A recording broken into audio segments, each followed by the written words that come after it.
L'invité politique sur Radio Classique et Public Sénat.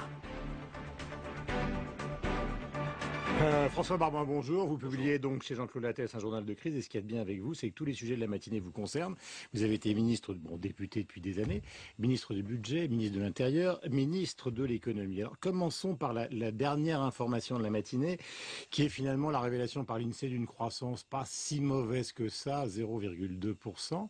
Est-ce que vous pensez que dans votre camp, on sous-estime François Hollande et que finalement, après la conférence de presse de l'autre jour, il y a peut-être une chance de s'en sortir si effectivement la croissance se retourne? J'espère bien qu'il y a une chance de s'en sortir, et c'est pas parce qu'on est dans l'opposition qu'on n'a pas un attachement profond, puissant à l'amélioration de la santé économique de notre pays. Il y a un événement qui est très important, qui n'est pas lié à Hollande ou au gouvernement Ayrault, qui s'est produit au mois de juillet, qui a été l'intervention décisive de la Banque Centrale Européenne, de M. Draghi, qui au fond a accepté d'entraîner son conseil sur une idée à laquelle nous étions très attachés, pour laquelle Nicolas Sarkozy s'est beaucoup battu, qu'il n'est pas parvenu à obtenir auprès de Mme Merkel, qui était que la Banque Centrale Européenne intervienne en tant que prêteur en dernier ressort des États en difficulté. C'est ça que je dis que vous êtes concerné, parce qu'aujourd'hui, Ayrault est chez Merkel, justement, pour essayer de clarifier la situation. Alors ça, c'est une raison supplémentaire, mais je veux dire, cette intervention, elle est décisive. C'est celle-là qui rétablit un peu de paix, en quelque sorte, autour de la spéculation à l'égard de notre monnaie, et c'est celle-là qui crée le début d'un processus de restauration de la confiance. Or, on sait très bien qu'en économie, c'est la confiance. Ça va être long. Il peut y avoir des répliques de crise. Il ne faut pas oublier ce que nous avons vécu. Ce journal de crise, il est aussi là, pas pour raconter des histoires ou autres, même si ça permet de rendre vivant cet ouvrage, mais pour comprendre pourquoi on en est arrivé là. Et pourquoi Ayrault va en Allemagne? Parce que M. Hollande a fait une faute de goût. Il a fait une faute de goût, il a fait une faute tactique. La faute de goût, ça a été de considérer que dans les négociations préalables entre Merkel et Sarkozy, on n'avait jamais parlé de la croissance. Elle l'a mal pris. Et la faute politique, ça a été de ne jamais accepter la main tendue de Mme Merkel sur le gouvernement économique. Et résultat, les débats qui agitent la société allemande autour de la question française sont des débats qu'on ne peut pas écarter d'un revers de la main. Vous pensez qu'effectivement, Schauble, dont vous faites le portrait, comme je suis un garçon précis, je vais regarder la date, puisque vous l'avez noté dans votre livre, donc c'est le 24 août 2010 que vous faites un portrait de lui, il a demandé cette enquête sur la situation de notre économie?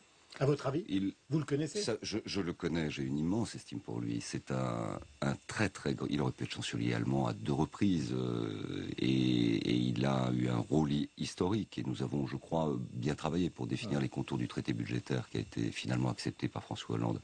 Est-ce qu'il est possible ou probable que les Allemands aient réfléchi sur ce qu'il faudrait faire pour la France? C'est évident, de même que nous réfléchissons sur ce que font les autres pays. De là à mandater... Ils ont fait cette enquête.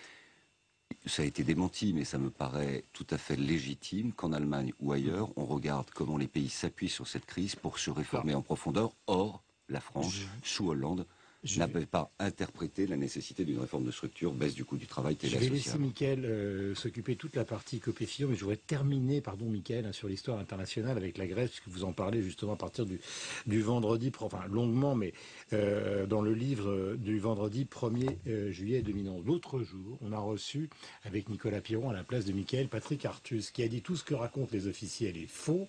Les Grecs sont dans une situation structurelle d'incapacité de remboursement et de mise à niveau. Est-ce que c'est le diagnostic que vous faites aujourd'hui? Je pense que... pour avoir écrit longuement sur ce sujet dans le livre. On est parvenu à redonner une perspective pour la Grèce dans un soutien avec des réformes de structure très difficiles et très exigeantes. L'accord qu'on avait signé en janvier de cette année, c'est-à-dire il n'y a pas si longtemps, et pourtant c'était une éternité, tout le monde l'a oublié, portait sur une dette à 120% pour la Grèce. Elle est quelques mois plus tard à 145%. Je pense que les États, de même que le FMI le préconise, n'échapperont pas à une nouvelle restructuration de la dette sur la partie publique. Je ne vois pas comment on échappe à ce chemin. Et on y échappe d'autant moins que toute la stratégie mise en œuvre est de conserver la Grèce à l'intérieur de la zone euro, pour éviter derrière... Mais il paraît que même les fonds ne transitent pas par chez eux. C'est-à-dire que les fonds, c'est la communauté européenne qui se les prête, qui se les donne... qui prend les taux d'intérêt, enfin, qui prend et que les Grecs ne les voient jamais, finalement.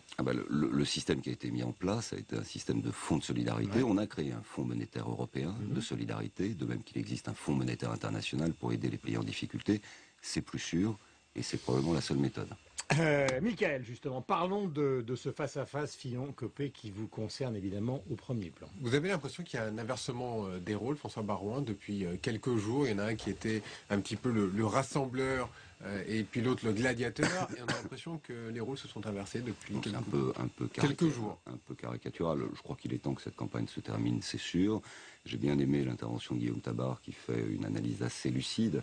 Simplement, il y a des divergences entre nous d'analyse sur la manière dont on doit conserver d'une part l'unité de l'UMP qui est précieuse pour notre famille politique, d'autre part comment construire un discours de responsable d'opposition dans un contexte de crise alors que nous sortons du gouvernement, donc nous avons un devoir vis-à-vis de ce que nous avons fait, mais nous avons aussi un devoir vis-à-vis des défaites que nous avons assumées.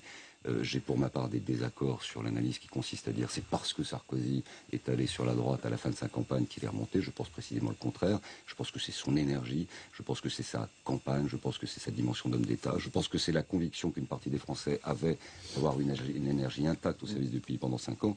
Et puis l'inquiétude d'une nouvelle aventure socialiste qui a fait le resserrement. Pas du tout l'école buissonnière ou ce genre de choses. Pas du tout. Parce que si c'était le cas et si c'était la potion magique, on aurait gagné toutes les élections. On les a toutes perdues. Donc il faut quand même aussi avoir un peu d'analyse politique. Et pourquoi je soutiens Fillon? Parce qu'il est de très loin celui qui a l'expérience d'État la plus supérieure, la plus importante. Il a été pendant 5 ans un Premier ministre remarquable. Moi j'ai travaillé main dans la main avec lui au budget, aux finances, dans une période terriblement compliquée. Il a été d'une loyauté exceptionnelle à Sarkozy. Et sa filiation gaulliste sociale permet de conserver le point d'équilibre de l'UMP, c'est ça le plus important. Et quand Jean-François Copé, dans le Figaro, dit aujourd'hui on ne peut pas regarder au centre, on ne peut pas regarder sur sa gauche, et que François Fillon dit l'inverse, qu'est-ce qui va se passer lundi matin? Comment vous allez pouvoir vous rassembler? Vous savez, on a connu des périodes autrement plus difficiles que cette compétition interne. Souvenez-vous des Cette compétition, c'est rien, finalement. C'est la fleur et moucheté. C'est de la petite bière. Balladur, C'est de la petite bière. C'est de la petite bière. C'est de la petite bière. Moi, j'étais aux Giscard premières loges de cette compétition. J'étais porte-parole de Chirac. Sarkozy était porte-parole de Balladur. On s'en est mis plein la figure. Ça a laissé quelques traces pendant un temps. Mais on s'est rassemblés. C'est aussi l'histoire de la famille gaulliste. Voilà. Donc ne vous inquiétez pas. Nathalie Kosciusko-Morizet, qui a créé son propre club, on va dire, au sein de l'UMP, dit que de toute façon, ça laissera des traces profondes. Tout dépend de la manière dont celui qui est élu, et je pense et je souhaite naturellement que ce soit François Fillon, tend la main. Et la responsabilité de celui qui est élu, c'est évidemment de rassembler la famille politique. Notre devoir derrière, pas simplement vis-à-vis de nos militants, vis-à-vis de nos sympathisants, mais vis-à-vis de notre rôle. On est un grand parti de gouvernement. On a été aux affaires pendant 10 ans et on a vocation à y revenir. Mais y revenir sur un projet, sur une analyse politique et sur un rassemblement. L'UMP toute seule entre 25 et 28 ne reviendra jamais au pouvoir. Et plus l'UMP décentre son point de gravité d'équilibre, plus naturellement sa base électorale va se réduire. Regardez ce qui s'est passé avec Romney.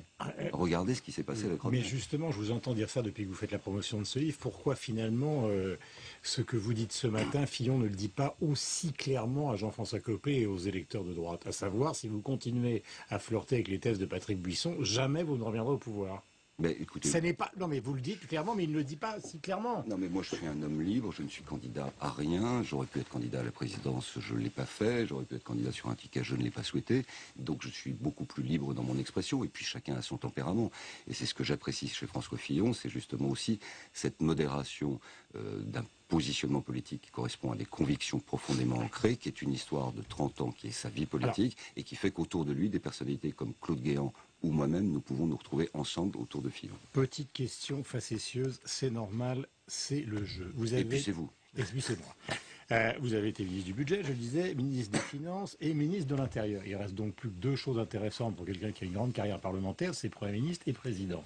Est-ce que vous considérez que cette bataille qui va se dénouer finalement dimanche va laisser tellement de traces qu'elle ouvrira la porte à un jeune homme de 47, 48, 49 ans qui pourrait se présenter justement à la présidence de la République? Bon, alors la question Premier ministre, elle peut se poser, mais plutôt à gauche. C'est vrai qu'Hérault est en difficulté, mais je ne crois pas que la place soit vacante pour quelqu'un qui a mon profil. Non, mais j'entends bien, je plaisante. Je vais vous dire, je vais dire beaucoup dans Parce que le journal... Allez-y, répondez. Non, mais beaucoup dans ma génération portent en bandoulière une ambition présidentielle. Je ne suis pas structuré comme cela. Mais c'est pas du tout infamant. Non, mais je trouve que ça n'a aucun sens. La France vient de vivre 1 an d'élection. Les Français ont tranché. Ils ont choisi François Hollande. On doit travailler, on doit reconstruire, on doit analyser les raisons de notre défaite et on doit proposer une réponse économique. qui peut dire en 2017, 2022, 2027 ? Je n'en sais strictement rien. Mais il y en a, hein. Je reste... Mais voilà, ça n'est pas ma trajectoire. Et je pense par ailleurs que c'est une erreur. Je pense que c'est une erreur. Ce sont des circonstances exceptionnelles qui font de vous, à un instant T, quelqu'un qui peut répondre à une aspiration. Je n'en sais rien. Pour l'instant, l'UMP... l'analyse de la défaite, la construction d'un projet alternatif. Deuxième question facétieuse, est-ce qu'il faut que dans votre camp, on finisse une bonne fois pour toutes par tuer Nicolas Sarkozy pour ouvrir justement une perspective, ou est-ce qu'il faut laisser toujours la porte ouverte, ce qui va forcément compliquer la donne, et d'un point de vue personnel, et, vous en avez évoqué longuement tout à l'heure avec Mickaël, d'un point de vue idéologique? Je pense que là encore, Nicolas Sarkozy est, au regard de l'état civil, encore assez jeune. Il a une expérience lui aussi supérieure à nous tous. Ça dépendra de lui, de ce qu'il voudra faire, de la manière Alors vous dont êtes prisonnier de l'éternel retour. Mais c'est le comte de Monte Cristo. Non, c'est un atout et une chance. Ce journal de crise, je crois, met en lumière, réhabilite ou restaure ou tout simplement replace ce qui est, de mon point de vue, de manière subjective. Le rôle de Nicolas Sarkozy. Oui, je pense qu'historiquement, avec Mme Merkel, il a sauvé l'euro. Et souvent l'euro, il a sauvé les économies des Français. Ouais. Donc je pense que l'histoire lui reconnaîtra cette place éminente. Après, ce sera sa décision, sa trajectoire, mais dans l'intervalle, on ne peut pas attendre ce qu'il dira et ne pas s'organiser de telle sorte que, sur le plan de la sélection de notre candidat pour la présidentielle, on ne mette pas en place un dispositif de primaire élargi. Il faudra les primaires. Il faudra les primaires. Pour tout le monde, y compris pour le revenant. Mais évidemment, et il est acquis qu'il y aura des primaires. Aujourd'hui, c'est l'objet d'un consensus. C'est également la grande leçon de cette présidentielle.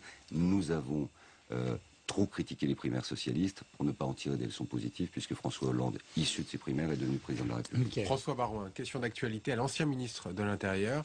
Qu'est-ce que vous pensez? Quelle est votre analyse de la situation en Corse après l'assassinat cette nuit du président de la Chambre de commerce d'Ajaccio? Je crois qu'il y a des causes à tout cela. Je crois que l'autorité de l'État doit être réaffirmée dans toutes ses dimensions, évidemment dans la manière dont la police et les personnalités peuvent se faire protéger, mais aussi la manière dont nous pouvons remonter à la source de l'origine sur une certaine idée de la part de certains de considérer que la violence et le terrain public fait partie de leur terrain privé. En ce sens, je soutiens pleinement le ministre de l'Intérieur et la position du président de la République évoquée hier soir. Manuel Valls, justement, on peut en parler 2 petites secondes. L'enterrement en grande pompe du droit de vote des étrangers, le contrôle d'identité, la TVA, tout ça, finalement, c'est la ligne Valls qui est en train de gagner. C'est lui le leader de la gauche aujourd'hui ? Il a trouvé le ton juste à sa place. Il a trouvé un ton républicain, il a trouvé une tonalité, il a une attitude. Moi, je le dis franchement, j'apprécie la manière dont il appréhende sa mission et sa responsabilité. Maintenant, ensuite, il faut des résultats. Mais il est dans la tonalité de ce que l'on attend d'un ministre de l'Intérieur. Et c'est déjà en soi, compte tenu, en comparaison de ce que font les autres, une belle performance pour lui. Donc c'est devenu votre cible aussi, quelque part. Ce n'est pas la mienne. Voilà, ce n'est pas la mienne. Moi, je souhaite la réussite de l'État, surtout dans des missions d'autorité. Je pense qu'on est capable, à droite comme à gauche, et à droite et à gauche, d'établir des consensus sur des sujets d'intérêt commun, la lutte contre le terrorisme et évidemment la sécurité des Français. Et on a reçu Jean-Louis Borloo qui était remonté comme une pendule contre François Hollande. Et on a l'impression, parce qu'il y a toujours des arrière-pensées qui courent, c'est un homme intelligent, que fondamentalement, ce sur quoi il mise, c'est justement l'effondrement de l'UMP, à cause de la rivalité et à cause de la présence à l'extérieur un peu mystérieuse de Nicolas Sarkozy. Et donc, on le sent, on verra s'il va aller à Paris, mais dans cette posture, ils vont s'effondrer, donc c'est moi qui vais récupérer l'affaire. Okay. Qu'il y ait un centre qui se reconstruise autour de Jean-Louis Borloo, dont je parle d'ailleurs dans le livre, qui est évidemment quelqu'un d'intelligent et qui est passionné politique, c'est dans l'histoire des droites et c'est dans l'histoire du centre. Il est évident qu'il peut y avoir un avenir un peu plus important pour l'UDI si nous déplaçons le centre de gravité justement vers des tonalités style de Villiers ou Maigret. Ça, c'est sûr que ça laissera un espace assez... Fillon-Borloo, c'est plus l'avenir que Fillon-Copé. Ah ben je pense qu'évidemment c'est plus l'avenir. Je pense que c'est ce qui se passera. C'est important ce que vous venez de dire. Je ne sais pas si c'est important. Non, mais ça veut dire qu'il n'y aura pas fondamentalement de réconciliation, comme vous l'avez dit il y a 2 minutes à Mickaël, parce que si c'est ça la ligne politique... Pourquoi ? Parce que Jean-François Copé, à ce moment-là, il jouera les utilités. S'il est hors ligne politique de l'axe Fillon-Borloo. Non, mais ça ne retire aucune des qualités de Jean-François Copé ou des autres leaders ou responsables politiques de cette génération ou d'une autre.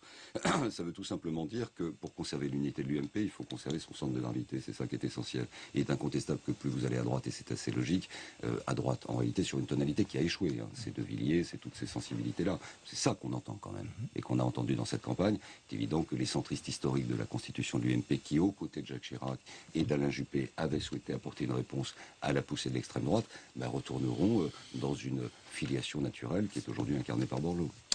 François Baroin signe un journal de crise. Il était important qu'un récit soit fait de toutes ces années ô combien importantes pour notre pays et pour l'Europe. C'est chez Jean-Claude Lattès. Bonne journée à vous. Merci. Nous étions ravis avec Mickaël. Mickaël, on se retrouve demain. À demain.